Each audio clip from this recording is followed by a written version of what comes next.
Bonjour mesdames et messieurs. Aujourd'hui, nous allons vous présenter notre émission Être écolier, ici et ailleurs. L'école est un lieu fantastique, avec des camarades, des amis. Et c'est là où on apprend et étudie. Mais je me demande, est-il si important d'aller à l'école? Mohamed, explique-nous cela s'il te plaît. Merci Doha. L'école est un endroit unique pour apprendre à lire, à écrire et à s'épanouir. Elle enseigne à tous les enfants ce dont ils ont besoin pour bien grandir et s'épanouir. Mais est-ce que tous les enfants du monde ont droit à l'éducation?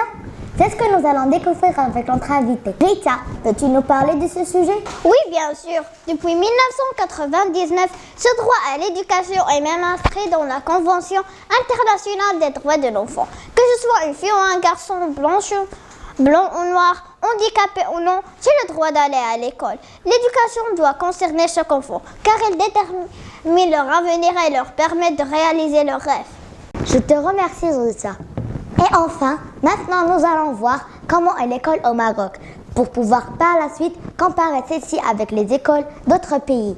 Lina, peux-tu partager avec nous quelques informations sur ce sujet? Au Maroc, les parents peuvent choisir entre un établissement public gratuit et un établissement privé payant. Le système éducatif est divisé en 4 étapes. Le préscolaire, le primaire qui dure 6 ans, le collège qui dure 3 ans et le lycée qui dure également 3 ans. L'année scolaire se déroule de septembre à juin. L'enseignement est donné en arabe, en français et en anglais. Passons maintenant la parole à Yasmine, qui nous emmène en Asie, dans une école au Japon. Au Japon, les élèves du primaire commencent l'école de 7 ans et en sortent à 13 ans. Ensuite, ils vont au collège entre 13 et 16 ans, puis au lycée entre 16 et 18 ans. Le système scolaire japonais ressemble au système scolaire marocain. Les élèves japonais ont cours du lundi au vendredi et du samedi par mois. Les cours durent 50 minutes. La coupure prévue pour le repas est de 35 minutes. Au Japon, l'enseignement est obligatoire pour tous les garçons et les filles. L'uniforme traditionnel est obligatoire.